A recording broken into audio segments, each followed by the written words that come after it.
the cord a little more these days to get it to work properly. I'll jiggle it.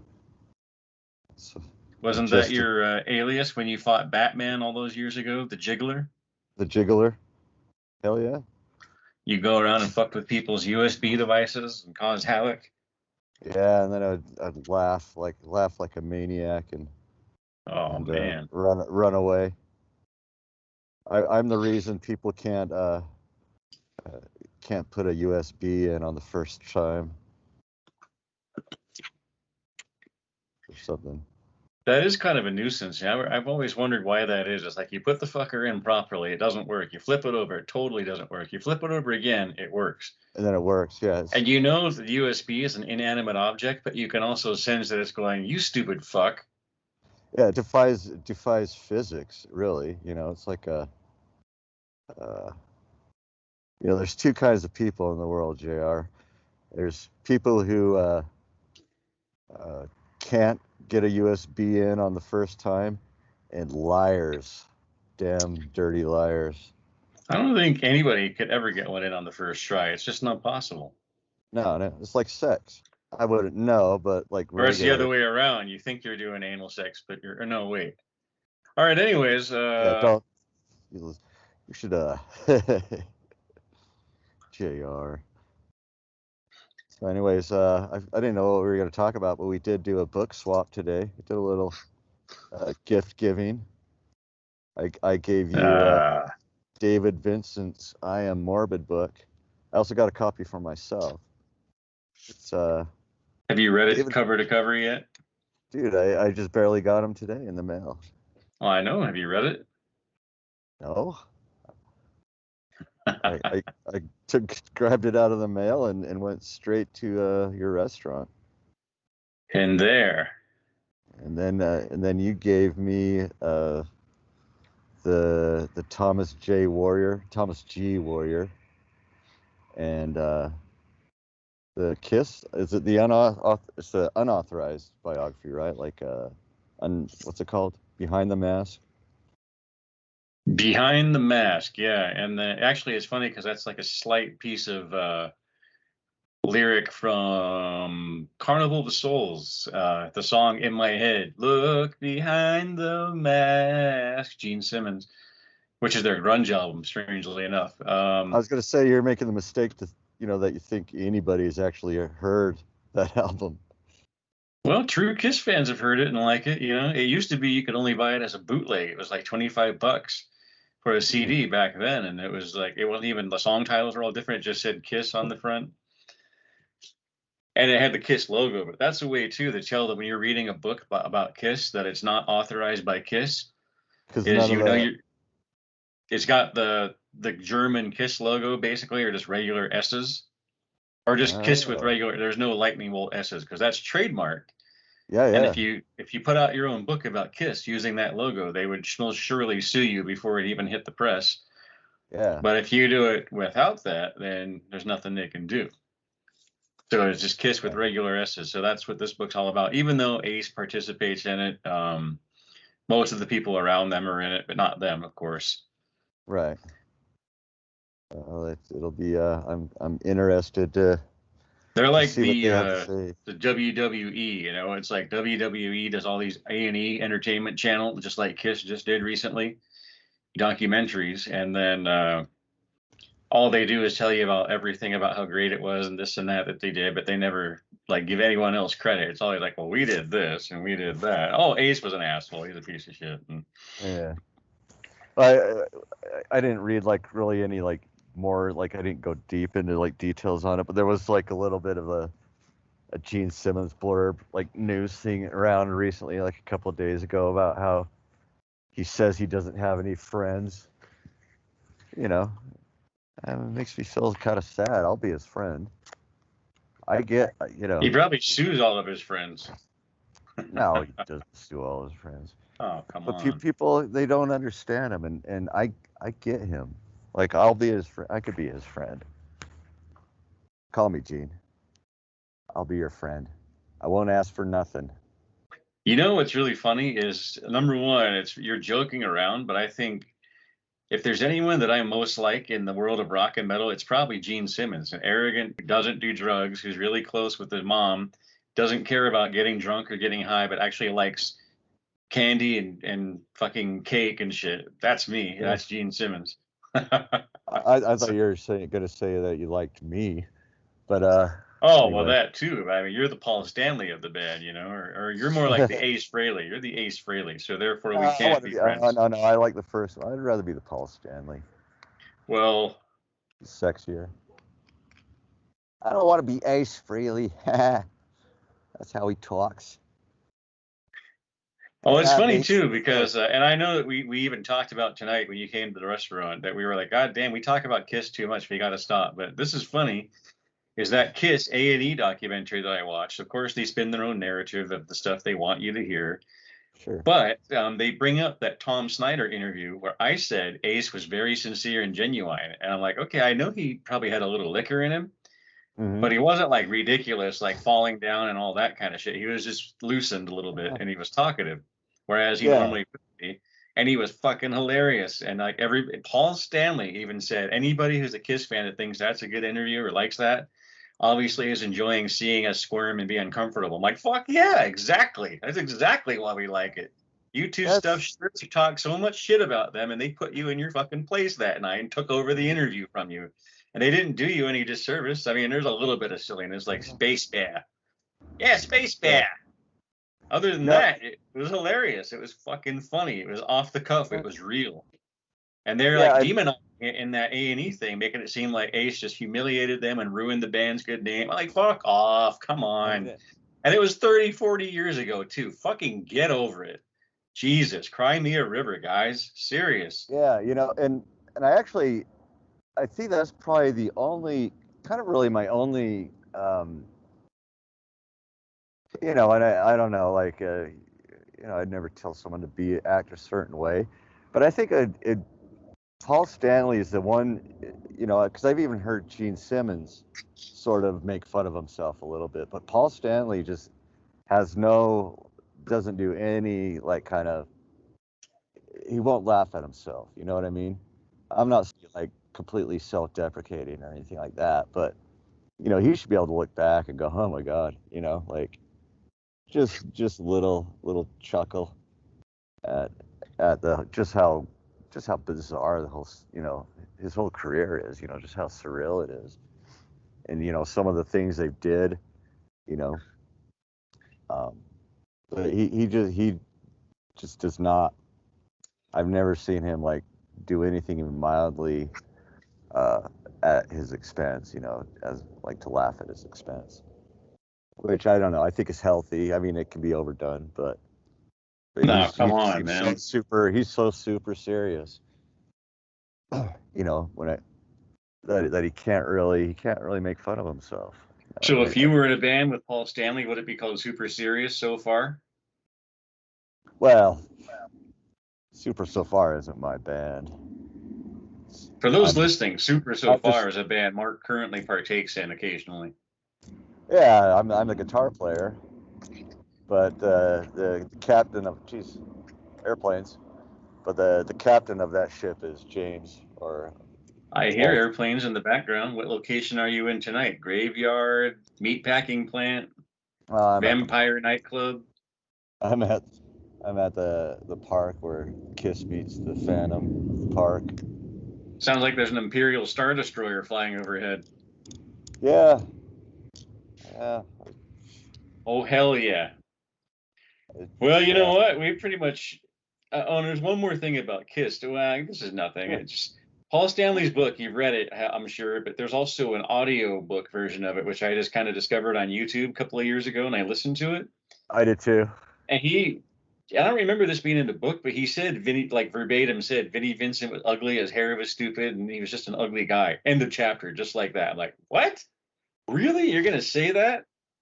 And I was like, Yeah, I don't know. man, oh man, come on. I don't know what Vinny did, but there's nothing deserves that. And for all the work he gave them, and I know he gave them tons of grief, but come Yeah, I on. don't. And after all these years, I mean, just get the fuck over it, guys. I mean, there are people that I've like wished death on. And these days, if I see them, I'm like, oh, hey, You know, I'm Yeah, not I'm not so obsessed with it like that asshole. You know, like 20 years later, like it's come on.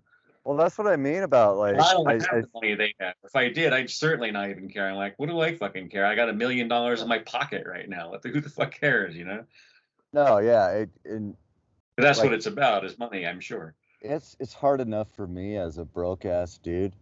Like it takes so much energy to hold a grudge against It someone, really does, literally. even if you It's like, hate them. Like you like there's people that like there's a chick that tried to have me murdered, like literally.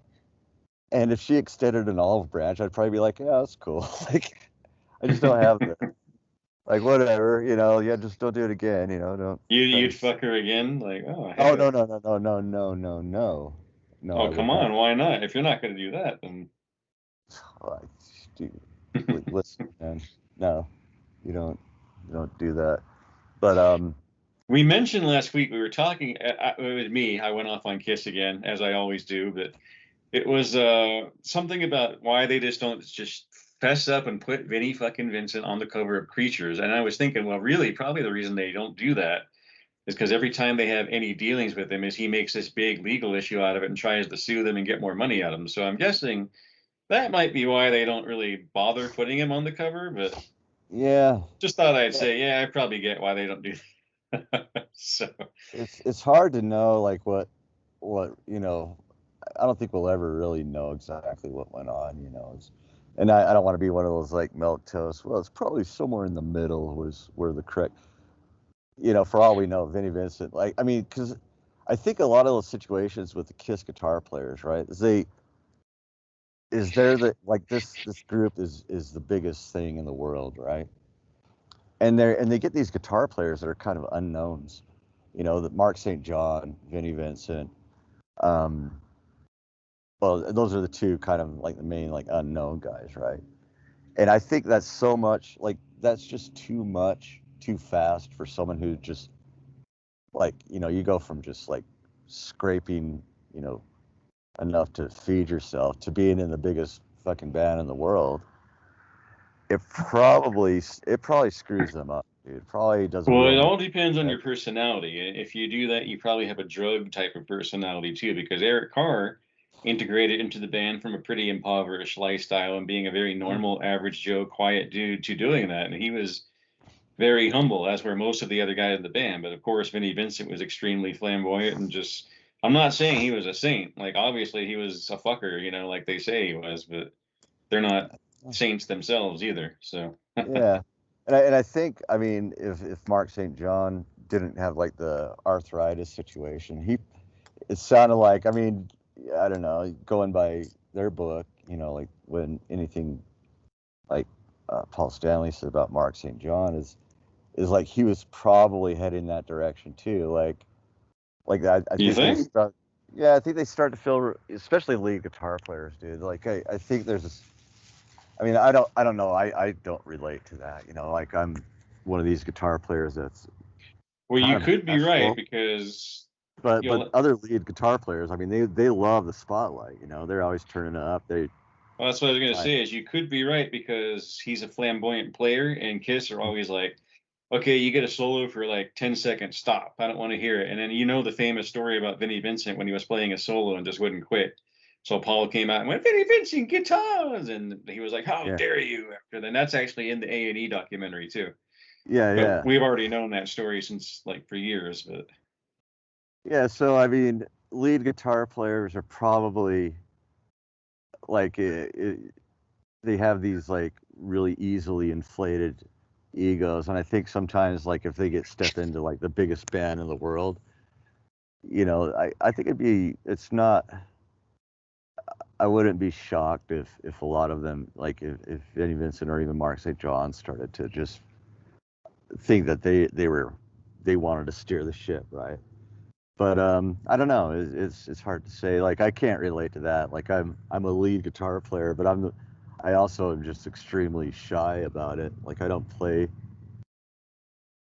I don't know. I don't like to play too loud or anything. It's really weird. I don't want people to hear me playing. You know, well, like that's because sometimes you're a I'll be prog like, guitarist. Like sometimes I'll just be like practicing or just like kind of noodling around, and someone will be like, "Hey, play me something." I'm like, "No, I can't. Sorry." You know what's Uh, funny about that is, you know who's like that? Paul dude, Stanley. Paul that's Stanley's like that because Gene Simmons has written in his own book, like, Paul's a good player, but when you'd say, "Hey, let's jam," all he would do is play like a lick or two from like a Boston song or a Beatles song, and that was it. He couldn't jam. And he was really. also yeah, it's in Paul's book, I think, or Gene's book, I mean. So he'd play something and just he didn't really jam. He was just like, "I'm gonna do my Kiss song, then I'm gonna go home," or something. He wasn't a jammer. Gene's like, "Okay, I got Jeff Skunk Baxter coming up, and they're gonna come over with Anton Fig, or we're gonna jam, or whatever the fuck." So Did Skunk ever play on a Kiss record? I think had some kind of dealings, and maybe in the producer capacity on Gene's solo album. Oh, okay. And I can't remember where. I know I've seen his name before, but it might have been just like in a product or just a thank you or a production credit or something. But I'm pretty sure it had to do with Gene's solo record. Huh.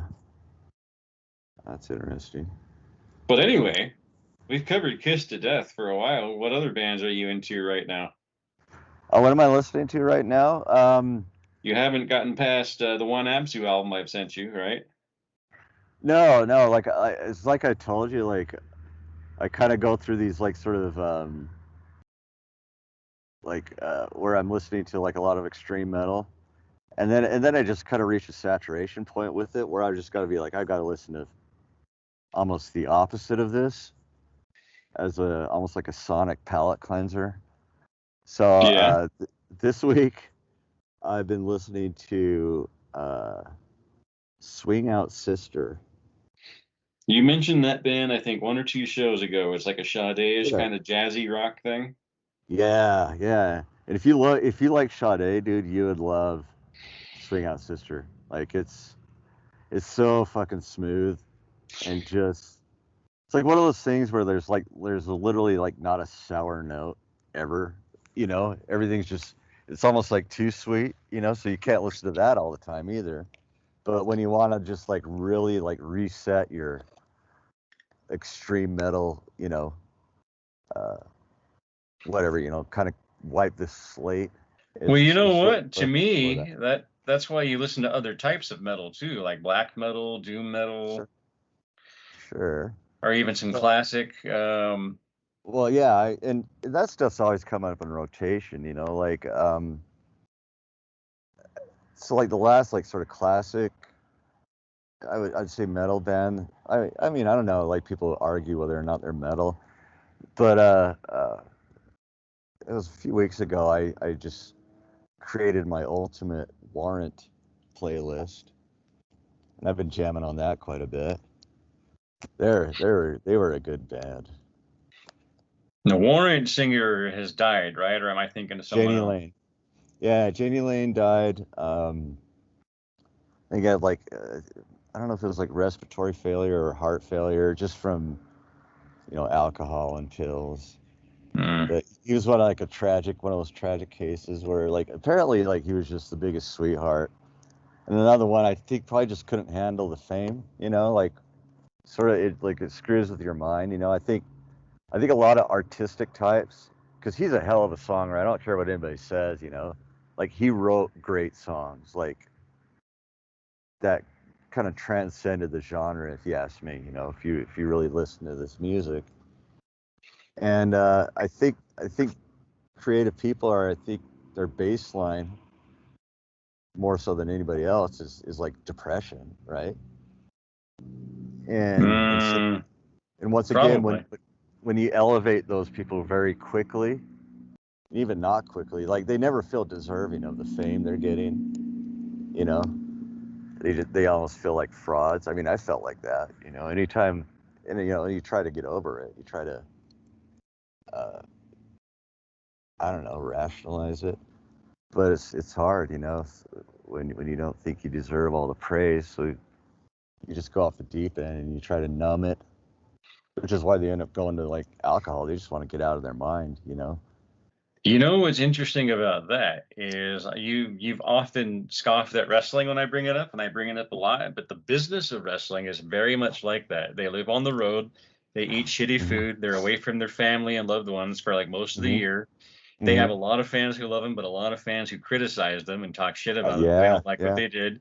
They're on a lot of drugs, antidepressants and shit, either because they're bored as fuck or because they can't cope. And they yeah. end up dropping like flies before their prime or in their prime. Hmm. That's wrestling to a T. Or it Yeah, was yeah. wrestling to a T. Wrestling now is just a bunch of pussy ass kids jumping around and flipping around, but that's not what it really was in the day. But And I think that, it's probably goes with almost any sort of entertainment kind of medium. I'm sure movie stars and stuff well, like you that know what? probably. I don't feel bad for actors because all they have to do is sit there on set and like they're there for a few hours a day, then they can go do whatever the fuck they want. They're not Right. living on the road and have to eat shitty food and yada yada. They don't have to do that. But I So think fuck it's like actors. I have zero sympathy for actors. They can fuck off. I understand that, and I don't have a lot of sympathy either. But I also think that that almost makes it even worse for someone, for like if you to feel like a fraud.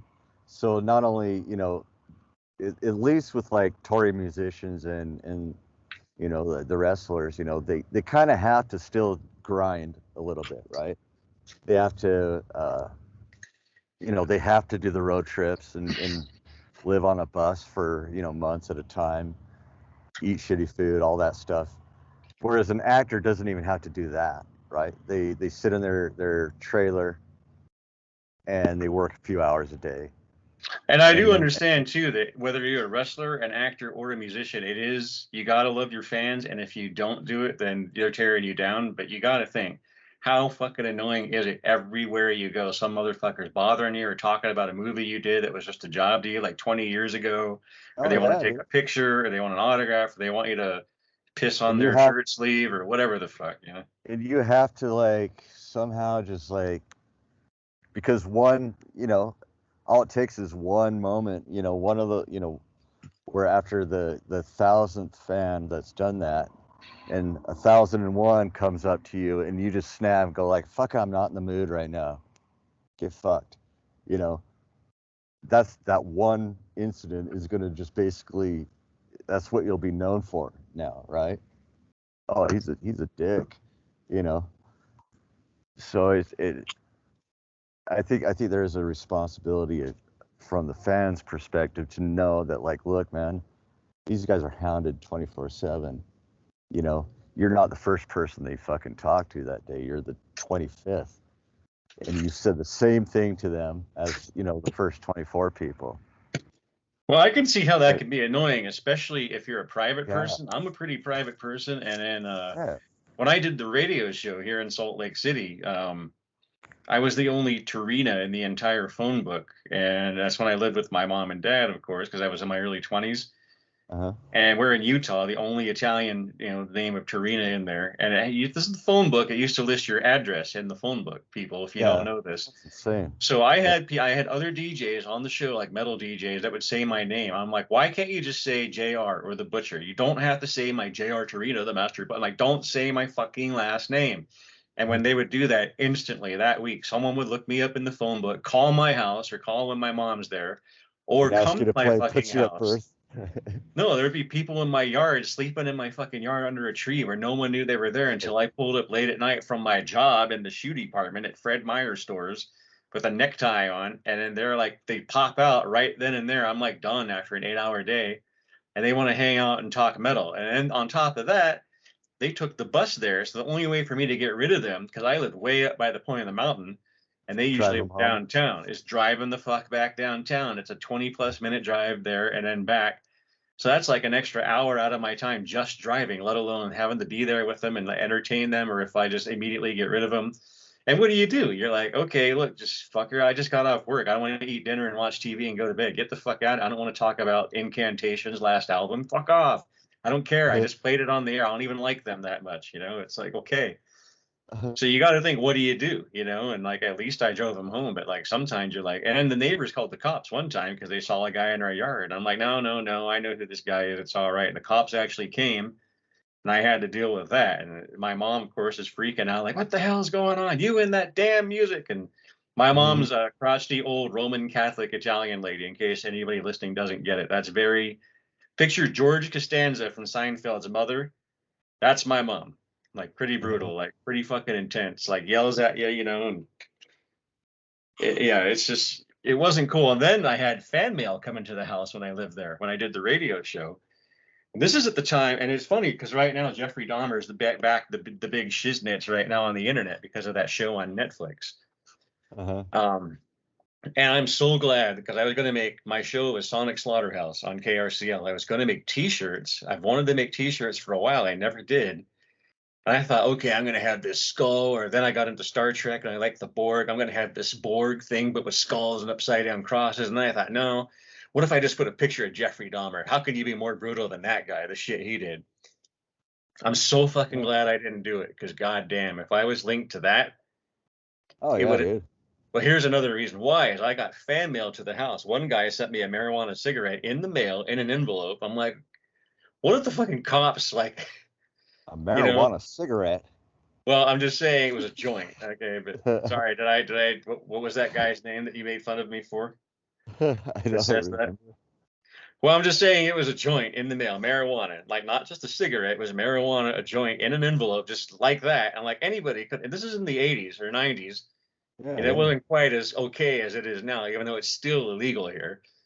Yeah. But on one envelope, somebody drew a picture of Jeffrey Dahmer. On the other side, an inverted cross with some headless guy like bleeding all over it. And my mom and dad had that thing sitting on the counter all day while I was at work. I got home from work and man, I got it. Oh yeah. And I'm like, okay. And to me, it's nothing. You know, it's nothing. It's just some fan mail. It's metal, whatever the fuck. No one's doing anything. We're not killing anybody. Right. But to glorify a serial killer, and then my holy Christian Catholic parents with an upside down cross and a bloody headless corpse on it, like, man, I got so much shit. And I'm like, motherfuckers, don't say my name on the air. Do not do it. So I was forced to get a P.O. box, which I had to get anyways because I had the record label. I didn't want all that kind of stuff coming to the house. Yeah. And it was already annoying enough because every time I listened to, like, say, Morbid Angel or Carcass, my dad, I turn around and be headbanging and air drumming and all this stuff. And I turn around, my dad's in the doorway, like, what the hell is that? Why does that guy sound like that? What does that mean? What's he saying? How do you listen? I'm like, oh, God, just leave me alone. And what be that? Why you got to look like that? I said, just hey, looked at him, man. I kind of laughed. I said, hey, man. I'm cool. I am the breed. Now hold that thought too about Kiss, because I think Kiss invented rap rock, a genre I fucking hate, and you have it right there. Kiss and Blondie, both from New York. Oh, you think that was like the? I thought Run DMC and Aerosmith was. Oh, Aerosmith did that years later. Fuck Aerosmith. Kiss did that shit in 1983 on Lick It Up. Blondie did it in 81 on Auto American. The song is Rapture.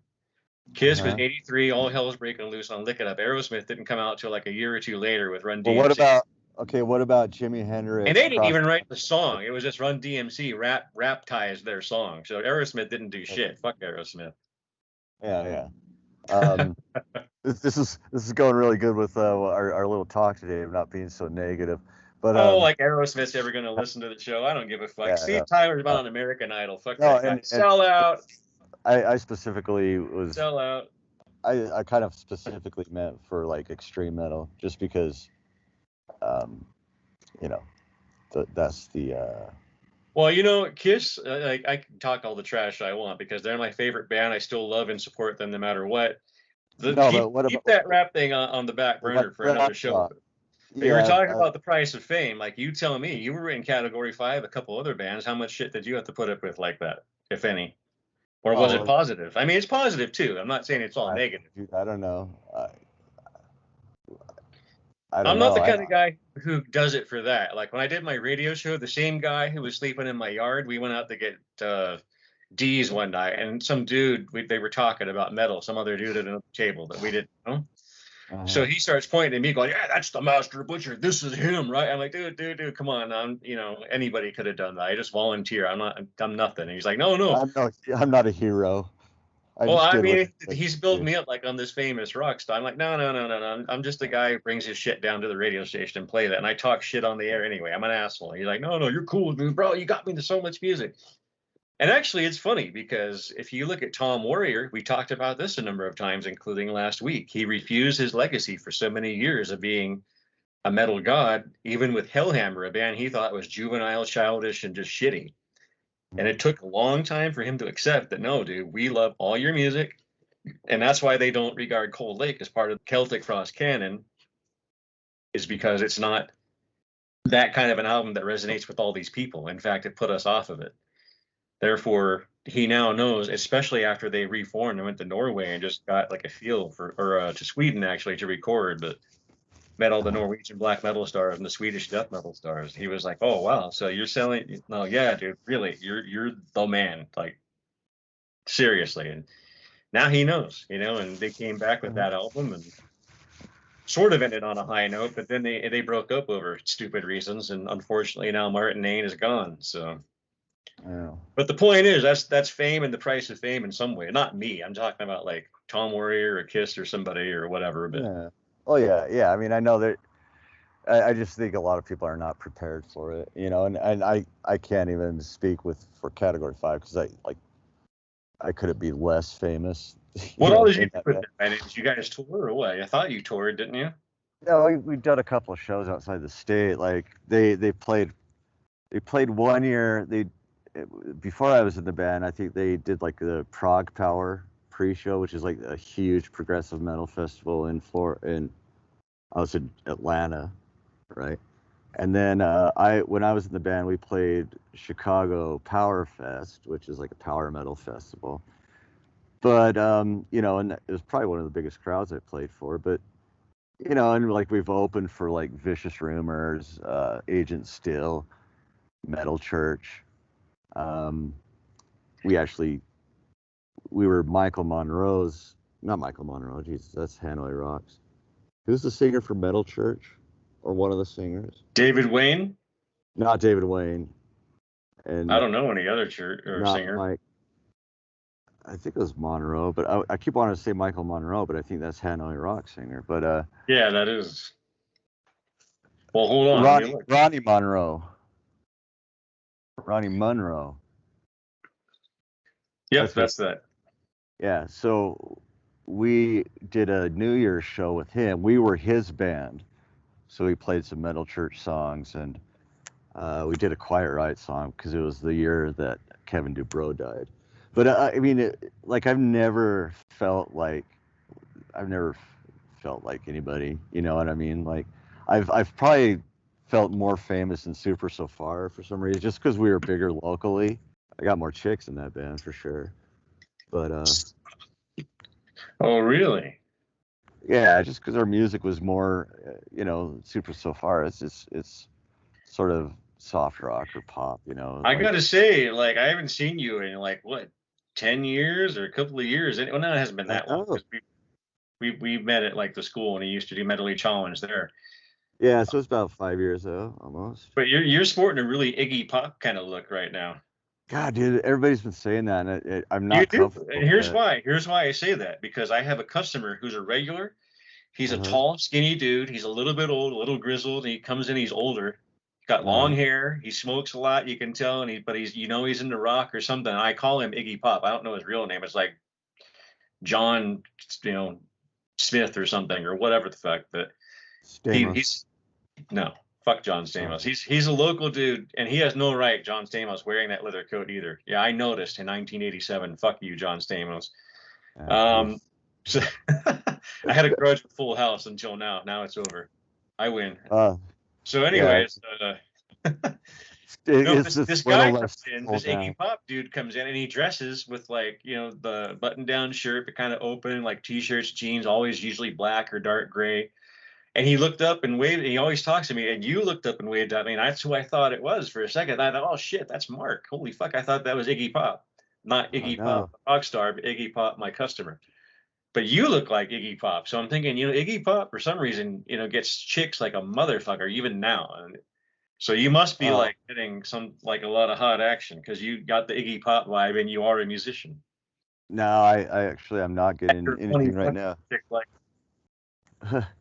No, but I think I don't know, I don't feel like I can have much game right now, and that's more has to do with just the situation, but whatever.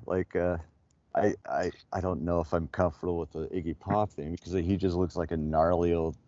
But maybe that's what I look like, a gnarly old guy now. Well, he's got a distinctive look, and you can tell that Well, he's been sure. through some shit, but he's survived it. And you can tell he's a rock star, and then he controls his shit Yeah. and he does his shit. And All right. he's older, so I mean, you just get it. So I mean, it's All right. not like Well, an insult. It's just it's Iggy Pop's. You could do worse, you know. I could say you yeah. look like I don't know who the fuck is Goofy looking. Maybe we shouldn't go there. Yeah. Yeah. So anyway, Sweet. Yeah. Well, I don't know. Iggy Pop. so much I editing guess. to do But already. I'm trying to think. Someone else told me that too. Like, I've heard it a few times. Like, oh, you're Well, like your Iggy. hair is significantly longer than when I last saw you because you've always had your hair pretty much at like not even shoulder length, and now it's like fucking long, and like, so you got Yeah. that going on. But that Growing it out. I you mean, probably just saw me and thought, "Fuck you, you're fat, motherfucker. What happened to you?" no, no. You look good. Like, I mean, that's what I'm saying. Like, I've probably lost. I think it's my weight loss that makes me look like Iggy Pop. I've just Well, yeah, that's it. You're skinnier. You're emaciated. lean. You got that Alice Cooper Iggy Pop thing. You're like an aging rock star, but you've got like the soldier of metal look. Like you're still here, motherfuckers. And Yeah, the grizzled warrior. Yeah, who's gone to battles. You know, like the old Conan, who's on his throne, but you're he's still fucking like Keith still Richards, not. man. It's gonna take more than drugs to kill you. I know. He's gonna he's gonna Not take that he does drugs, ladies and gentlemen. a stabbing in the park probably Oh yeah. while I'm on the air while we're doing a podcast. But well, all right. Well, I'll run with it. I'll run with the Iggy Pop, the lust for life, I suppose. You know. And you know, Iggy Pop was in an episode of Star Trek Deep Space Nine. He was made up to be an alien bureaucrat, like the ones we talked about last week. Really? Yeah, you should check it out. Where can I watch Deep Space Nine? It's on, well, right now, if I don't know if you have any like specific streaming things, but it's on Paramount because that's who owns the Star Trek franchise. So I Paramount ha- has their own thing. I have Amazon and You could probably Netflix. see it on Amazon, I would imagine. Netflix had it, but they don't anymore because I think Paramount launched their channel. But I bet Amazon has it. Hmm. But it's an episode of Deep Space Nine, and I want to say it's season 5. The episode is called The Magnificent Ferengi, which is an alien life form on there. You'd have to know your Star Trek. It's like kind of like a connected thing, but it's just to see Iggy Pop. It's worth it if you're a fan. Okay. Or you can just Google it. I mean, Does I'm he make sure a it'll be few? Does he make a few appearances? Like, is he a reoccurring? No, it's just in that one episode. But he's in the whole episode. It's like he's an alien bureaucrat, and they've kidnapped the mother of one of the main characters on the show, and so he gets a motley band of people to go, or shall I say, a motley crew of aliens to go rescue his mother from Iggy Pop. Wasn't he? He's started. He's been in a couple of movies, right? Like, or TV show. Like, hasn't he been like in a few films? Yeah, there's some cheesy B movies or something. I don't watch Kind of did the Henry stuff. Rollins thing where, like, you know, they get out of their punk. You know, they kind of break into acting a little bit. Henry Rollins did a good job though. Like, he's I haven't great. seen anything he's done either, except I think he was in Tank Girl, wasn't he? I I don't know. Alongside Ice-T. One of the best movies I've seen recently is one that he's the lead character in it. It's called He Never Died, and he plays like this I gotta watch it again because it's been years, but he plays like a fallen, like a kind of like an angel, and he wants to die. Like, for some reason he's cursed with, like, you know, immortality, and I you know, it's all kind of one of those things where he has to, you know, complete a certain task or something like that before he can get peace with the devil. I think he made like a deal with the devil or something like that, you know. So he's just trying to die. It's really cool.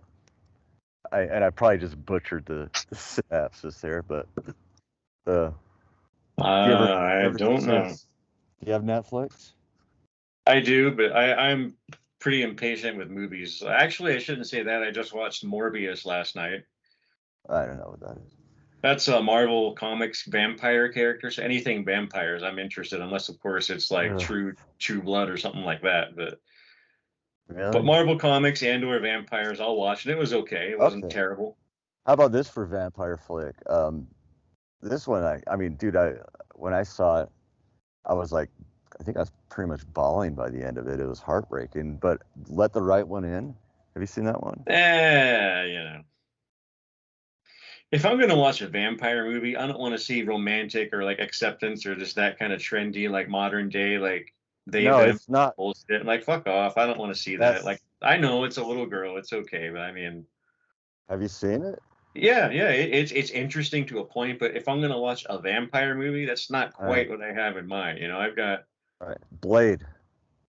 no, I like Blade. I mean, how can you not like Yeah, Blade? It's just a fun movie. But those are great. Yeah. now I will say this: what I do like about Blade isn't so much the martial arts and the guns and all that. Is what I do like is the vampire society, how they operate. They're not like Hmm. these.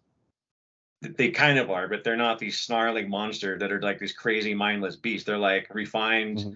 creatures of like hedonistic etiquette and all of this, and they control everything. They've got money. They dress nice. They're shaved Hmm. nice and clean, and they Hmm. they find blood drinking repulsive. That's cool.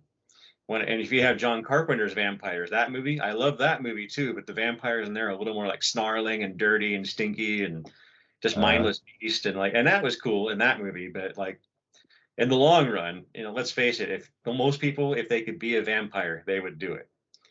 And with Halloween I, coming up, maybe this should be our topic because let's just face it, if you could live forever and look young and beautiful and all you had to do is drink blood, I can't think of maybe anyone outside of my mom that probably wouldn't do that right now. mhm.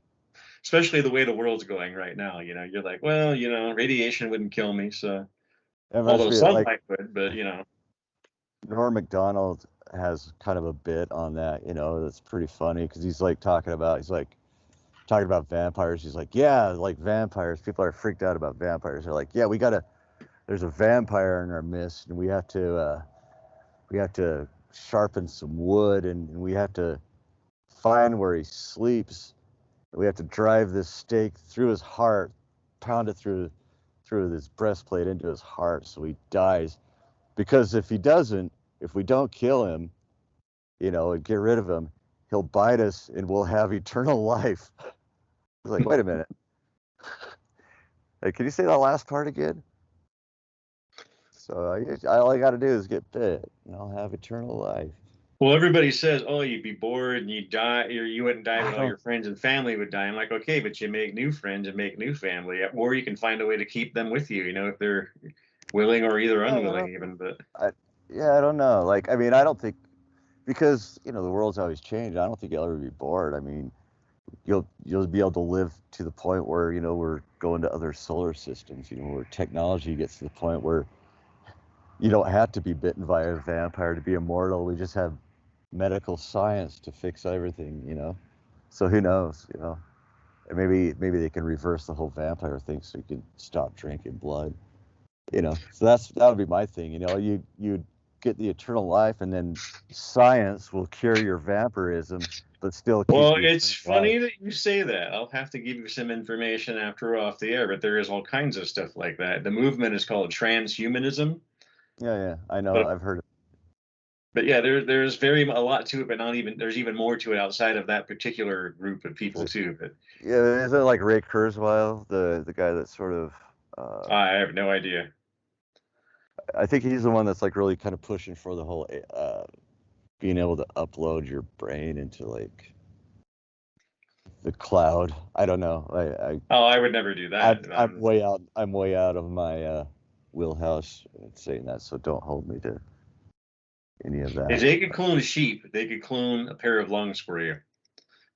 That's all I've got to say. So why can't they do that? Why can't they clone new skin, like new lungs, a new heart? You just keep going. They That's why we probably need to get rid can. of corporations right now. I'm kind of the opposite. I think we should just get rid of government.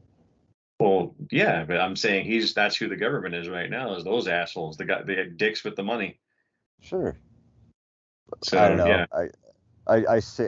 I agree with you, but because I'm not one of those dicks with money. But if I had my way, I'd be one of those dicks with all the money. Well, everybody says that, but what would And you then do if you'd be you had saying it? it Would about. you do the right thing? No, I wouldn't. No one does. Let's not kid ourselves. Well, okay. Well, to put it this way, like he's got so much money, I like he I'd doesn't. like to think that I'm a good, wholesome person, and I probably would, but I'd probably go off. I'd probably be doing some horrible things. Well, not horrible things, but I'd do some pretty hedonistic things. Not really. After a while, I think you get bored. Like, why would your daughter need a helipad on her back porch of your mansion, one of your mansions? It's ridiculous. Me personally, I pay my bills off, which I don't have many, and I do some things I want to do, like make the label better, even though nobody buys music anymore. Mm-hmm. Maybe do something else, like make movies, and that's pretty much it. I wouldn't have more than one house. I wouldn't have more than one car. What I else do you probably need would. money for? Like you could insure your future and all of that and have a lot of money and like maybe pay to have yourself, It would, preserved in time or something. But apart from that, how much fucking money do you need and what would you do with it? And it's I know a fun. lot of it's immortality for their family, thereby giving you a sense of immortality, but that's false. Okay. I So mean, I don't yeah. know. That's It's funny because like, look, I've had like those fantasies, like, oh, wouldn't it be great to like win that Powerball? You got $300 million or whatever. And every time I like, even when I'm like kind of like trying to have like a pleasant daydream about it, I end up sabotaging myself. That's how I know I couldn't handle it in real life. So I'd be like, okay, one is like, shit, if anybody finds out that I've got this, like, all of a sudden everybody from my path, like everybody in the world is going to be hitting me up, which would stress me out, right? And then so I'm like, well, obviously I need to turn it over to someone, like just be like, look, I don't have it, like it's. So I'm like, okay, so who do I trust, you know? And my brother's is in the finance world, he's like works in venture capital. I'm like, all right, I'll just turn it over to my brother, and then later I'm like, man, my own brother screwed me over, just took off with all my money, like this is my daydream. I'm like, I can't even do that right. no, I don't know. I think you know what I would do? Mm. I would make metal like a house, not a household word again, but just make it more like viable, like so that people pay for it. I'd buy Spotify and bury it, destroy it. Or I Dude, do a metal Spotify, like ban all the metal since bands from Spotify, but put them on metal yeah, Spotify, whatever it is, and you get paid. Like all the bands get 100% yeah, or 80%, labels get 20 or 50, 40 or whatever, 60, 40, something like that. And as a guy who has international bands on his record label, I would invent my own courier service so that I don't have to put up with the bullshit from the fucking US post office and all the assholes in customs in other countries, uh-huh. especially in Asia, because they're a bunch of they're as corrupt as our fucking government right here. It's Oh ridiculous. yeah, They yeah, you charge gotta. those bands when I send them their shit. They charge them like triple the price just because they don't approve of the music. They'll Hmm. open it, they'll scratch it up, they'll send it back, they'll throw it away and say they lost it, or you won't even get it. They're Hmm. fucking corrupt as fuck. Or they Yep. charge the fuck out of you. When if someone buys a CD from my website and they're in another country, Uh-huh. automatically $15 at least right there just to ship it, on top Yeah. of like what it costs with the weight and the size and all that. And depending Right. on what country it is, it could be even more. And I Right. can't match my prices. Who's going to buy a CD for like $30. $30? Yeah, I I mean, have before, but it's. well, if it's like a rare thing or it's a really cool thing, you really want it. But if it's something they can just get online or if they can Mm. find it, that's why you want distribution. So I'd also have a distribution company.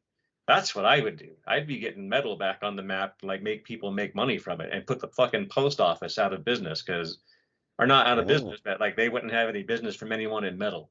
Fuck you guys at the post office, greedy motherfuckers. So yeah, it costs so Yeah. much. Oh, I'm telling them one time in line, I'm like, why does it cost so much? What's the problem? Why do you keep raising the price? What's so well, it's packaging, and I'm like, no, it's fucking not. It cost me I a know. dollar for this envelope. It's my envelope. Hmm. All you're doing is typing in a fucking address that I wrote on there, and I showed you my phone so you can see it instead of my handwriting, or if I print it and tape it on there. And you don't do Uh-huh. shit. You toss it callously into a big bin and send it on its way. You motherfuckers don't do shit. Then the assholes in the other post office in the other country get it, and they hold it hostage until the other guy there has to pay like $40 or something just to get the box from them. Fuck that. Bullshit. That's what's costing me shit with my bands, like Savage Deity. They just didn't want to deal with that anymore. It's fucking Yeah. stupid. And why should I pay for shipping? That's the thing. Is like I pay for shipping, but why should I pay for their customs? And most Oh, yeah. labels won't do that, and I've done it before. But then they were mad about it. I'm like, well, look, dudes, I'm paying for all. I paid to release it. I gave you money for studio time. It's like, and it's this post office. They're sabotaging the metal scene. You can't sell metal anymore. And then between that and Spotify, what can you do? So that's what I would do. I take over the entire fucking network there. Like I'd have my own shipping courier service, my own fucking online thing to listen to and buy music, my own like distribution service worldwide. It's not more expensive because it's going to another country. Fuck that. Have my own boats, my own airplanes. Fuck you, post office worldwide. Suck it. That's what I would do. Right there. All right. Seriously, dude. I mean, there you have it. The feel that by as a glam and rock musician. JR's mission statement. I mean, you feel that too because you're in a band. You like all these bands who aren't making money either. Now that's a big part of it is online bullshit. I think about it, and I mean, I think the thing is like I don't think you're gonna put that genie back in the bottle. I don't. Probably not, but I don't think it's as simple as taking it over. I mean, I don't know. There's got to be. I mean, I think there's a way to do it. I don't think anybody's figured it out yet, though. Right now the only way to make money, I think, is touring for bands. With off merch, but like to make that. I mean, I think about that a lot, just because like out of all the art forms, music probably it's the one art form that I think the creators put almost the most blood, sweat, and tears into. And it's also the one that we've like just devalued the most. And I'm guilty of it, dude. I'm on the stream, I stream all my shit now. So I don't know what the solution is at this point on making it profitable again for both labels and bands. I mean, there's labels and bands that are profiting, obviously, some of the bigger labels, your Metal Blades and stuff like that. But I don't know. I think it's something that we need to keep working on, and whoever figures it out is going to be a fucking hero. So might as well be you, JR. How right you are. Yeah. Well, it just pisses me off, It's like I want to get this music out to everybody. I have good bands. Like, why can't we make some money at it? I mean, I know metal was never destined, especially underground death metal and black metal. That's not what it's about. Mm-hmm. But we should be able to make a dime. Fuck, now it's like we're giving it away for free, and actually, I'm paying to do it. I'm paying people to do it now. It's absurd. And that's because of the post office and Spotify. Those are my two biggest enemies. And I don't understand. I'm watching people at work tonight. This guy I told you about, he's putting on that 200 Stab Wounds band. He's like, oh, yeah, he's got this big, long Spotify thing of all these bands. I'm like, why do bands give their shit to Spotify? Why? You're not making anything. You're not. And it's not exposure. Yeah, you're getting it out there. But for what?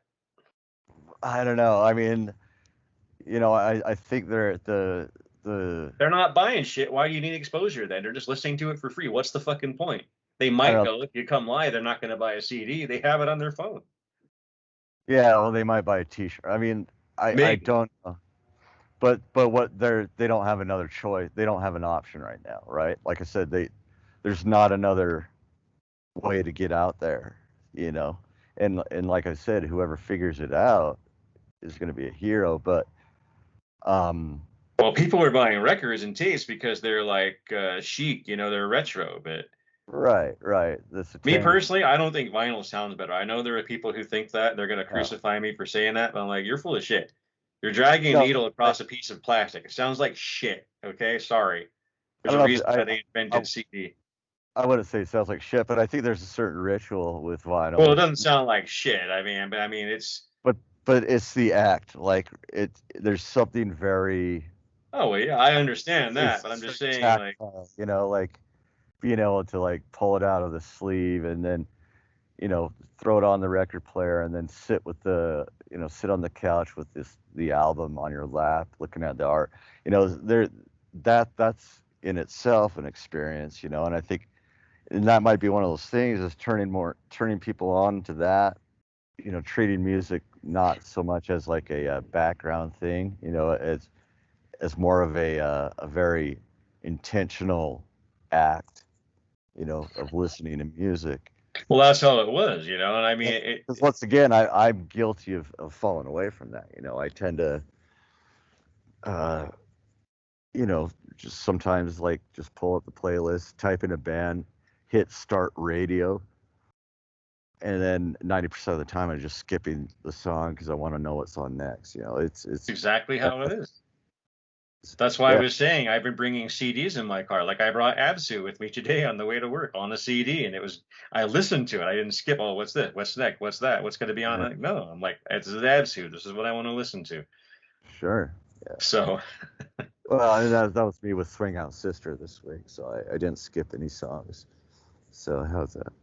But I don't, like I said, I don't know what the solution is right now. I mean, but I think it's something that's worth thinking about and and trying to, instead of being an old man yelling at clouds. I don't know. I mean, I think I mean, because you're still plugging away at the label, so you might stumble on it just by doing what you're already doing. You know what I mean? Like well, what we talked about. Like I'm spinning my wheels, right? But you're like, you know, you don't know what the next day is going to bring, right? So you just keep grinding, and something, you know, well, surface. like you said when we were talking about the money thing earlier, if you won the lottery, everybody's suddenly going to be your friend. Like, oh yeah, I think I could. Yeah, it would just make everything very, very complicated very quickly, which is why, like, I think I would spiral. I don't think I would. I think I'd eventually manage it, but there would be a period where I'd just be off my rocker. Like I'd just be fucking out of my mind. I'm sure of it.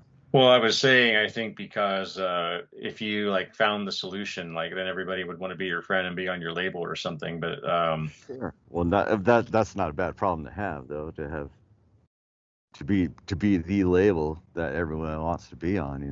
That's a good thing. I don't know. It's a strange thing because I had that for a while with the label when I first put out Lavatory. Every band in the Asian territories, and that takes in a lot of countries, was Hmm. trying to get on the label. And I'm like, man, there's so many good bands out there. I want to put them all out, but I just can't. And then I got a little overcommitted, so a lot of bands had to wait. So I got into some shit, Hmm. but I got it all out, and then I think some bands may have been disillusioned because, like I said, Lavatory got picked up immediately by a bigger label in Asia. Mm. And then they put out a record with them, and as far as I know, they either disbanded or just haven't really done anything. I haven't heard much about them since, but I think some other bands are kind of hoping that would happen to them. But it's not because of anything I did. I mean, this label just happened to be watching Lavatory. I mean, I put the CD It's out and a promoted them. I mean, it's not like I didn't do anything, but at the same odd time, name band. well, like I said, it's Asia and it's death metal. Like anything totally extreme, it's like I don't give a fuck. Fuck it, let's do it. Like your band's Yeah. called Rape Nun or something. Of course, you might not get away with that, but you know what I mean. Anything extreme. Yeah, yeah. Cannibal Corpse. If Cannibal Corpse can do stripped, raped, and strangled, then I think any other band can get any name they want. So Yeah, I bet I have a feeling that, uh, you know, at this point they're probably like, man, I wish that wasn't our most popular song.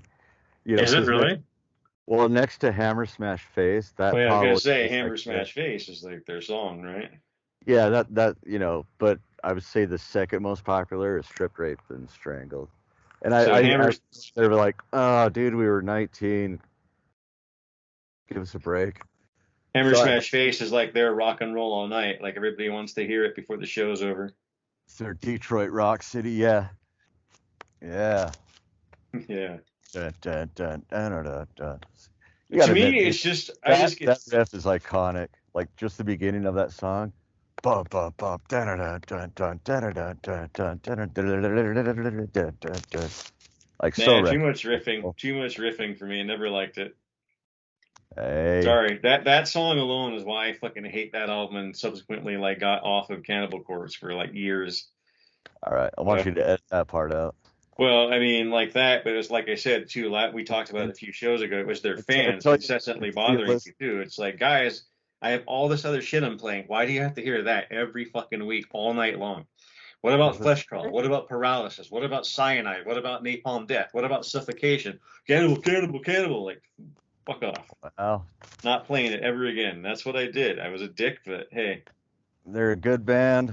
They're good for the scene. not saying they're not, but I'm just saying like people need to open up and get into more than just that same song over and over by Cannibal. Right. But I think you need to open up and get back into Cannibal. Well, you're probably right. 'Cause like I said, enough time has passed that that you can actually have some more more. Now, so for the record, so perspective. far, since this show has started, I've just immolationed a bunch, and I went back and listened to their new album only, and I thought, man, this is actually really good. Why am I dissing these guys so hard? So I take it back. Now, there's shit in their past I'm probably not going to like as much, but their newest album, I forget what it's called, but it was actually really good. It wasn't what I thought it was going to be, like a bunch of wanky shit. There were solos, and it was produced, but it was actually really good death metal. Yeah. Carcass Heartwork, I've always hated that record, only because of just the whole thing with Carcass, and I got off on a bad foot with Jeff when I met him at the radio station, and we were there, and just all that shit, and then what followed afterwards, and they changed so radically. But listening to Heartwork again, not my favorite, of course, but it's more or less like Necroticism, just a little bit faster, a little more stripped down. Not terrible, but it's really not as bad as what I was saying it was all these years. So by default, Cannibal Corpse, of course, is the personification, embodiment of American metal. Just lots of solos, the aggressive start to every song. I don't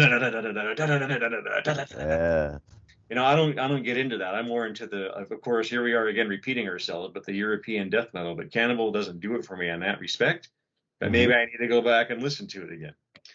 Like maybe some of their newer stuff. Yeah, I was gonna say I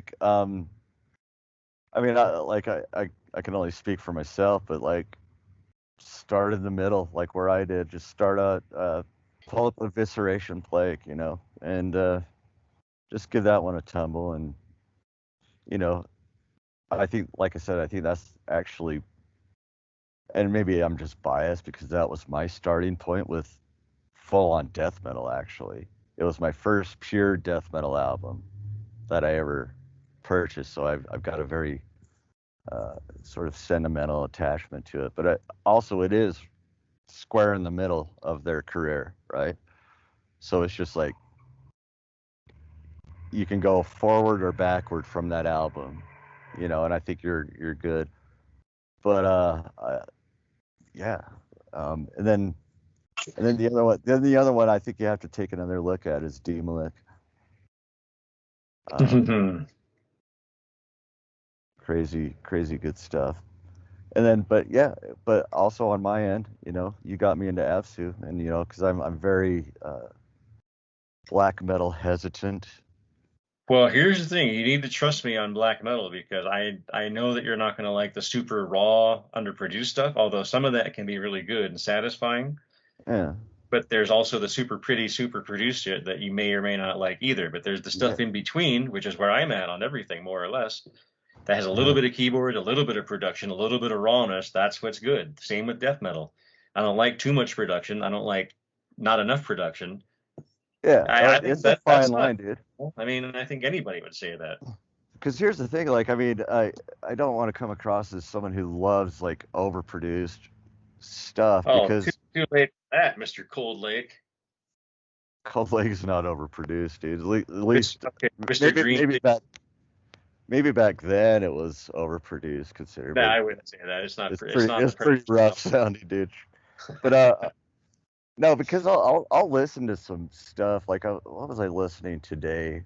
I was just kind of going down a, how you'll get on YouTube or something like that, and there'll be like a band recommendation. Like you'll be listening to something, and they'll another one will pop up, right? And I was listening to, what is the band called? It's on Prosthetic Records, so I'm gonna pull up their. Demented Tid. No, I don't know who those. I've heard the name. I don't know who. God damn it, Prosthetic Records. Hold on. Don't say anything. I'm just kidding. You can say it. Metallica. It was Metallica, yes. Yeah, I knew it. Okay, yeah, a band called, really cool, dude, Phobophilic and Undeath. These are two, I guess it's part of what they call the new wave. God, these names are so contrived, though. The new wave of old school death metal. So that's kind of what's happening. Like this is the next wave of death metal. It's the new wave of old school death metal. But Now, on that note, okay, go yeah, ahead, finish your thought. but yeah. So like these two bands, Undeath and Phobophilic, pretty like kind of. I'd say the production is actually really good production, but the guitar sounds are very gritty and like kind of raw, you know, not like that polished razor sharp guitar sound that kind of late 90s death metal was sort of, you know what I'm talking about, where it's almost like too pristine. Yeah, like Nile or some of that stuff. Yeah, I mean, and I love that stuff, of course, but there was like Nile is pretty gnarly actually, because it's almost like it gets to the point where it's like almost over, like it goes past clean into this weird like sonic territory with Nile. It's pretty interesting, but these guys kind of have that almost like fuzzy, sludgy guitar sound. You know what I mean? But with enough definition that it doesn't. Because I think that's where I start to get kind of like my ears start to just sort of shut off. Is when it, like a lot of that old school, that Swedish stuff. The guitars, like there's not any definition. It's just this sort of, you know, where like I can't hear the individual notes. It's just kind of a vague sense of key. I need to hear the chunk, you know, and like You got to be individual. careful too, because a lot of these new school bands could be projects using something like Fruity Loops or Pro Tools or one of those things or Reason to make their guitar sounds. There Oh, are quote unquote bands who do that these well, I days. don't care how they're doing it. Like, I mean, Well, in other words, it's not a real guitar. They're just programming things on their computer. There's tons of people who do that shit. well, these bands aren't doing it. I mean, they're playing live and shit. They're Oh not. well. Well, and a lot of bands are I mean, they write with. I actually want to get that program, but there's a program called Guitar Pro, I think is what it's called, where you can actually write the music. Like you can kind of make a MIDI, like write the song on the computer and create like riffs on the computer. Then you have to like learn it on the guitar. So that's kind of an interesting approach. I think Exhumed wrote their last album on Guitar Pro. So it was like written on a computer first, and then they learned how to put, you know, like transposed it on the guitar afterwards. So, you know, I mean, and a lot of you know, and a lot of guitar players are using like these Axe Effects units instead of, you know, real tube amps, which, but they're getting so close to like the real sounds that it's like, all right. So I don't know. I mean, like I said, I'm kind of trying to be a little more uh, like embrace a little bit more of things that maybe I would have poo-pooed back in the day. Like, you know how, like, remember like in the 80s, you know, when Iron Maiden, you'd look at their albums and they'd have something on there saying no synthesizers were used on this album. You know, kind of this sort of purist thing when we were like, yeah, fuck yeah, man, fuck those, you know, synthesizers, man, they suck. And now, you know, then I'm listening to Dream Theater and they're, you know, totally just jizzing all over the songs with synthesizers, you know. So, you know, kind of like trying to like be more open-minded to some of these like new production techniques and songwriting tools, you know, because there are guitar players that will record something and then they'll speed up the recording to make it sound more, you know, faster, and or the drum triggers, you know, are impossibly fast to play, right? Some of these newer death bands Yeah. will have these beats per minute that are literally like humanly impossible. Like I said, that's what Judas Priest did on Ram It Down. They didn't. Dave Hallman had quit the band, and they programmed shit. And then Travis came in, and they were like, "Can you play that?" Just fucking with him, and he was like, "Dude, no, there's no human can play that. Come on." And That's you crazy. know, I need to listen to Ram It Down again. I had no idea that I was didn't actually. know either. I had no fucking clue. And that album was big on Z Rock back in the day. Well, Not and that must, I mean, for when it was recorded, like I didn't know drum. Like, I mean, I'll have to listen to it again, but the drums sounded good. Like it sounded like real And drums, but maybe I'm an idiot, so I don't know. and to me, it's also you can kind of tell those songs are leftovers from Turbo. You know, it's like because Turbo was supposed to have been a double album, and I Well, didn't no, love it's Turbo too much, but yeah, you can what, tell some of that is from that session. but you know what? You can also tell some of it was like the precursor to Painkiller, Oh yeah, because of course. there's some heavy songs on there. That Hard as Iron, is that what it's called? Something I don't know, something like that. Yeah. Or Hard as Steel, I can't remember. But yeah, yeah. I mean, there's some pretty cool songs. They shouldn't have done Johnny Be Good. That was Yeah, a that was awful. That was a real probably a fucking setback. mistake. Even I think Rob even said that in his, or maybe it was Rob or KK. One of them said that in their book. They were like, "Yeah, in hindsight, it wasn't a great idea, but it was." I think they did it for a movie, or I can't remember if that's what Although they wrote on the album. I do like what they did with the chorus for some reason. I like the way they arranged the guitars. Dun, Hard as dun, Iron. dun, That's your song. dun, dun. Hard as Iron. Yeah, yeah. Hard as Iron. Yeah, that's a great song. So now, with that in context of what you were just talking about with death metal, what do you think about the progression of death metal, like alongside, say, bands like Judas Priest, all their progression we've seen from poppy to melodic to metal to a little bit poppy back to hard fucking metal? I love it, dude. Like Well, these death bands you're metal. talking about, that's what I'm talking about, like their production. Do you think it goes from super pristine to a little bit rougher and it's better, or is it vice versa? Like it's I okay, so pristine but tender? I like it. I like good production, and I like it when it's when the musicianship is and I like hearing like accuracy and tight playing. My there's just a little bit of a line where it goes from tight good musicianship to too pristine and too um where it just it loses some of the heaviness, I think, when once it gets too clean sounding. Like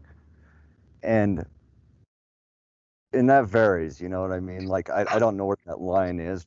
I do know some bands are just kind of like, well, this is like incredible playing, like some of them, but everything's spot on, but it just it sounds almost computer generated, like it could have been a MIDI file that I'm listening to. When it comes to like a guitar sound, there has to be a little bit of a Well, we like I talked about this earlier, like a few like I shows need to be ago. able to when you hear like a guitar player, he could be shredding and playing the most technical stuff, and if as long as I can hear almost like like a little bit of a slide where his hands are changing positions, and there's a little bit of a squawk from the guitar, like kind of like a disfluency. It sounds Okay, like, oh, now there's a let me human playing this, right? let me stop you right there. Now, with what we were just talking about with the way metal sales and just music sales in general are going down, we already know why. There's like Spotify and that kind of shit. But like, do you think that also it owes a lot to people not being genuine with their music and their playing, not only live using backing tracks, and that's Mm, another whole show right there we're gonna have to talk about because I have kids at for work that sure, are like yeah. totally think it's the thing, and I'm like, no, no, no, you don't pay to go see a band just so they play a recorded shit. Get out of here. But that Uh, put that aside, table that for a minute. But all like, right, because I've got I've got well, something yeah, to say. that's next week. We'll do it next week. Think about it. All But right, okay, but okay. I'm saying, do you think that people are being disingenuous making their music with what you were just talking about and the backmasking or backing track Ivan shit? Do you I think that's putting people off, or am I giving people too much credit for not hearing I what you're hearing? I don't think so much in extreme metal because once again I would I think don't it's think more extreme metal than anything that people would notice it, shall we say. I don't know if it's happening as much. I don't I mean it probably happens, and I think there's a couple of bands, like I'm not even really going to mention them, that have been sort of Well, yeah. accused Leave of the like, shit talking to me. well, that have actually like had like backing tracks of their MIDI music and kind of pantomime playing to it, and I don't think it happens often, and I think it's like in death metal. Well, let's just say music in general right now, just for the sake Well, of answering that question. Do you think that's a big, or do you think that is a, because most music these days that people like is like canned shit anyway, like rap and hip yeah, hop and pop. No one even but makes real music anymore. And that's that's always how it's acceptable. been. Like that's kind of how it's been since. Not I really, don't because if you look at pop from the 80s and 90s, they wrote their own fucking music. They had real people playing it, and the stars usually wrote their own shit, except yeah. for maybe Michael Jackson and a few big time exceptions. But Well, these days, nobody writes music at all. They don't play rock structured stuff. No one plays real instruments at all. That's it. No one even writes their own fucking lyrics. The well, only one yeah. who does is Lady Gaga. So I totally give her credit. All the rest can fuck right off. Oh, plus she's a metal fan, dude. She's a Yeah, total that's it. metalhead. And she's kind of hot. She's Italian from back east, and fuck Yeah. Beyonce and all that shit. They can suck my Wow. dick. Beyonce, dude. I think I maybe Fuck, even mentioned this. She did a cover of fuck that.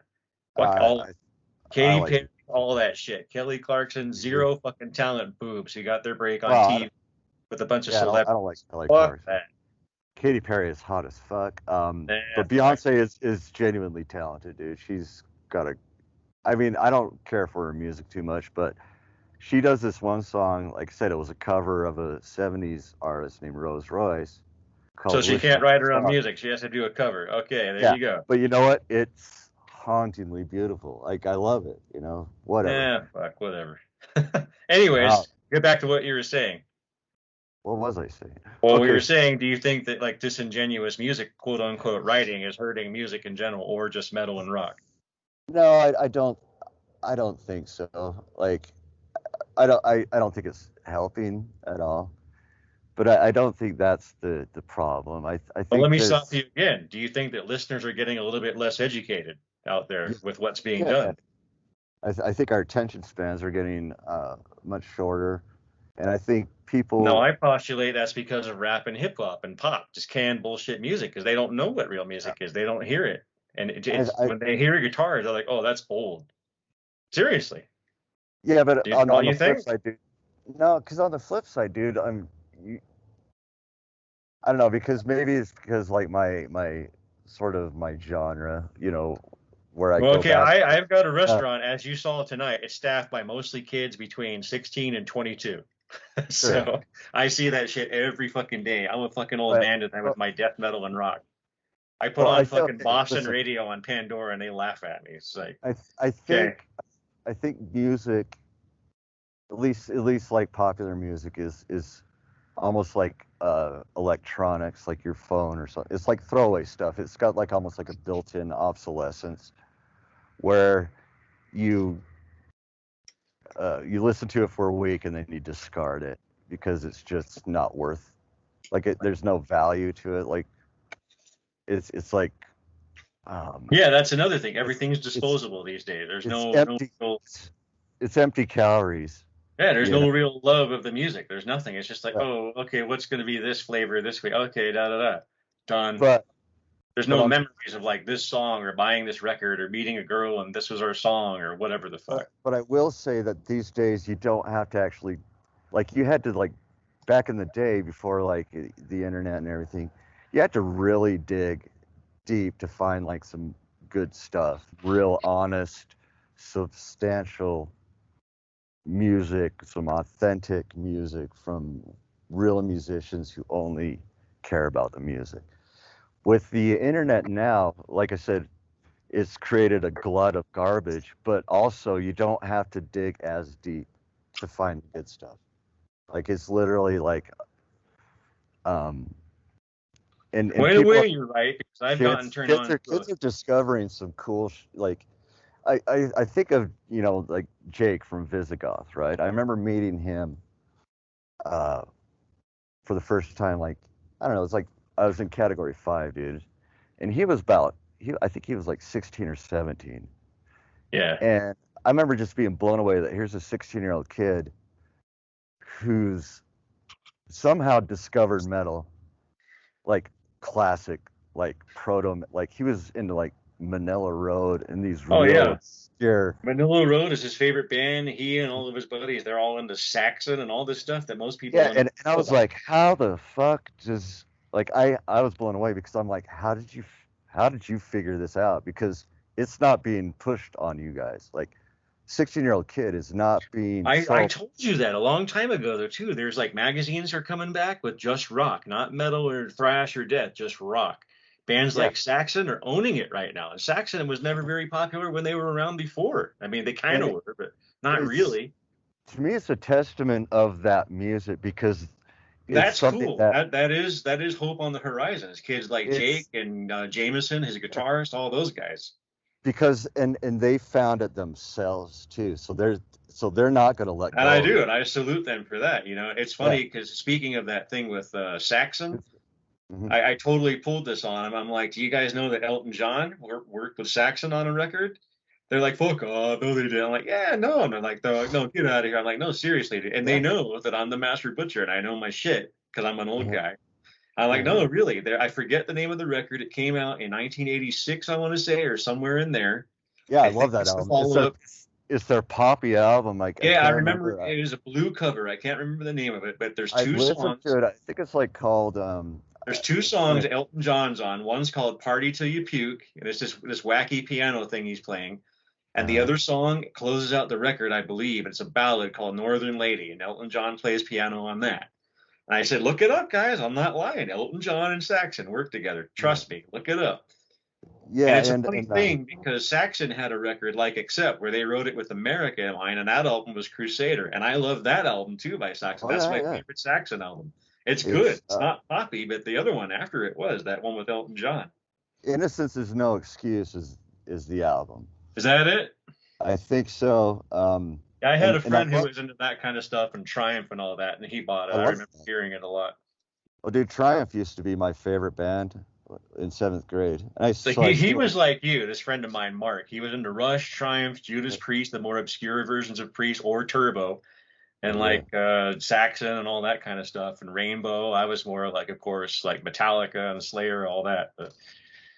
Well, I But don't yeah, know. like Jake and those kids, they know their shit. They like Jake's favorite band is Manila Road. I think he's even met them and they played at his birthday party or something. And I'm like, man, Jake, Well, he's dude, got it Jake, going on. he's definitely up and coming. Like he's a Brian Slagle. He's one of their He'll be running Metal uh, Blade soon. I'll have to that ask him for that help. Tracy Vera's running it right now. Joey Vera's wife. And you know what's There's, funny too is I mentioned this before on a previous show is Winterlore. When the three kids who were in Winterlore all worked at my shop, The Abyss, when I had a yeah, CD shop here in Salt Lake, which you know, uh-huh, of course. But sure. they were just sloppy, Dark Throne wannabe, mayhem, noisy black metal, like they were just doing it for kicks. But Jake joined the band, and they had an album, and it was like really pristine, nicely done. And that's the album I released, Four Swords Against the Pious on Slaughterhouse Records. That was my first Yeah, release after Lavatory. It yeah. sold really well, and like I'm out of it. I want to repress it coming up soon on CD and vinyl. And unfortunately, the masters are lost, so we've only got what was on the CD, which You was know Matt. what? You know But what we Jake need to pushed do? them to be, and I don't want to say this to make it look like they sucked or anything, or Jake made them what they are, but Jake did lend a lot of just technique to them, I should say. So they kind No, of like honed their craft. They were no, good, because but they were just a little more sloppy. They got a little more direction with Jake. well, yeah. So did he produce their album, or I did he? he did the first one. It wasn't very good. It was a disaster because he lost the masters, and we only had this one that existed, and that's what you got on CD. Uh-huh. And he did the second record, and they were like a lot of bands. I got a couple of different versions of it, and the one they wanted was this rougher one. I'm like, guys, this one sounds better, and they're like, no, no, no. And now I don't know where the other one is, or I just put it out, But we I got what we I could got on see that that, kid. because those masters are also lost. So Winterlore has had this curse forever, and they call it Winter Geist, Winter Ghost.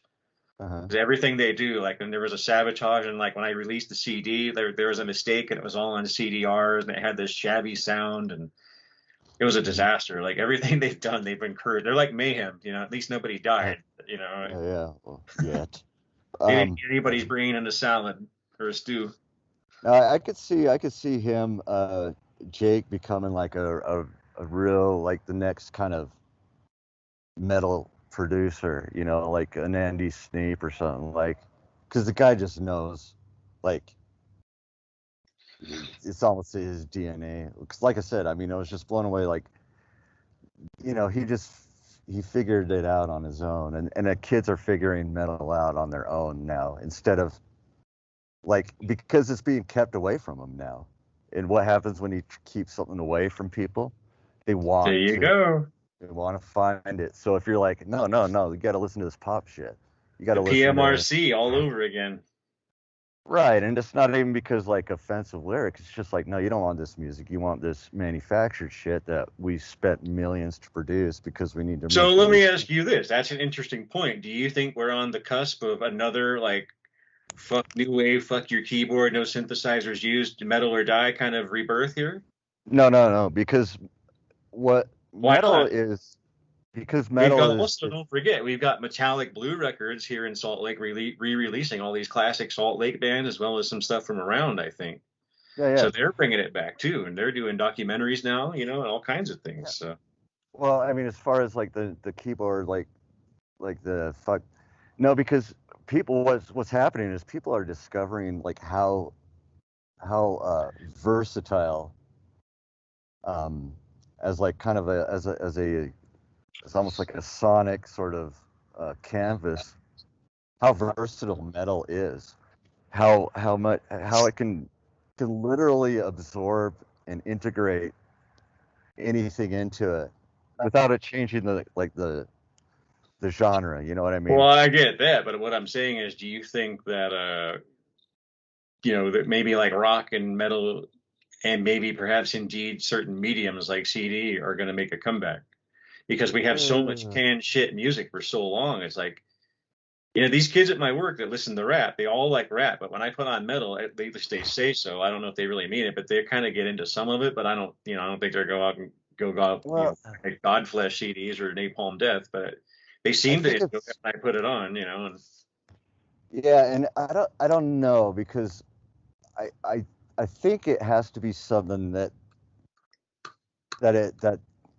you know how like when like the way to win an argument, right, is to get someone to come to your conclusion, but but to get there on their own. Do you know what I mean? So rather yeah. than like showing someone the truth, you could show someone the truth, and if they didn't come to that correct conclusion themselves, they're just going to resist it. They're going to push back. So I think I don't know, like I think they just had to find out like it has to be something that they come to on their own without any kind of coercion or uh, you know Well, okay, fair enough. But do you think that time is coming soon with like all this shitty canned bullshit fake music that we n- have right n- now? How no much not rap can there be that's so different? Like, how much can there be that's just like so fucking different that you're like feeding off of it for well like decades? I mean, come on. well because I mean I don't think that'll ever go away because rap isn't so much We a were talking about musical. this tonight. Me and my distortion kid Spencer at work. We are like, okay, it's not that talented. I mean, he's like, oh no, because some No, people make drum beats. I'm like, okay, yeah, I get that. But some of it, they're just like doing bullshit, just like the bullshit metal band. They have a setup on their computer and they listen, shit out some bullshit and they put it out. They put out right, one single and that's all you ever hear. but it's not about music. It's rap is probably Oh, I just as get it's much more of a cultural thing, but at the same time, that's what exactly, they're yeah, listening to, though. That's what they're listening to. Thereby, I ask you right. again, how long until kids get sick of that and want something with a little more teeth, a little more meat to sink their teeth into? It probably happens all the time. It's just that the kids that finally like leave it behind, uh, there's always someone to take the place. You know what I mean? So it's like it's just kind of like a renewable resource. You know? See, now if we were So in Europe, we wouldn't have this problem because they just like metal no, over there, and rap is very scarce, as opposed to here where it's the other way around. But yeah, I mean Europe just loves it. Yeah, they love authentic music. And enough of America does too. Like I don't want to totally shit on our country, but it's I don't think I don't think we're on the cusp of anything really. I oh think it's wow, just shatter my dreams, goddamn. I think it's well no, I mean I think on it's just a variation of something that happens all the time. Like people grow into like, we're always discovering. Someone always discovers metal. We discovered it. We found it, and we had to find it by accident, right? Like you remember the first time, like, and you knew instantly, right, when you heard it, that okay, this is my shit, dude. This is, and I almost think musical taste and a lot of things like that are cultural or music, like my brain is starting to shut down, but like things like our personal likes, you know what I mean? What, especially like artistically, I think there's almost a genetic element to it as well. Like Well, I get that, and I see what you're saying. So I I think think, we're predisposed. Like, so if someone's not predisposed to like metal, they're never gonna like it. well, that's true. It's like I said, just like being a Satanist, you have to be born into it. You don't just like adopt it one day and like, oh yeah, I like this and I like that. No, you're born liking dark things. You're born liking dark colors. You're born a Satanist. You're born a metalhead. That's what I think. Sure. And I think I think maybe most people have it in them. It's just maybe not as dominant of a trait. I don't know what drew me to like harder music. Like, but I knew instantly, like when I was like 4 years old, and I heard, I had this reel-to-reel tape that my dad showed me how to use, and there was like jazz music on it. But it was when it got into like this Earth, Wind and Fire, Shining Star it was the heaviest thing I heard up until that point, right? Like that driving beat, and like kind of aggressive vocals. I'm like, oh my God, like that, as a little kid, I already knew, and it just You from know there, what's funny is Kiss. My brother gave me the first two Kiss albums as a hand-me-down. So before I heard anything by Kiss, it was those two. Everybody else was like, oh, Rock and Roll All Night, and that's when Love Gun came out in '77. I hadn't heard that yet, but the Mhm, first two albums, I was like, man, these are heavy and dark. I like this. What mhm, is this? And that's just the music. I mean, they looked weird, and that was cool, mhm, but the music appealed to me, and it was so much as I went on. And this is a funny one, is there's an awful fucking terrible fucking movie of Sergeant Pepper's Lonely Hearts Club Band starring the Bee Gees and Peter Frampton. Do you remember that? yeah, oh yeah, Well, in that movie, Aerosmith comes on and does a cover of the Beatles Come Together. But it was at that time, it was so fucking dark and heavy, and they had their long hair in their face, and it was all yeah, aggressive. I'm like, man, what is that? Who are these guys? And I right, was right, obsessed with that. Like my sister, I had to get her to hunt that thing down for me because my older sister was really into music like I was too.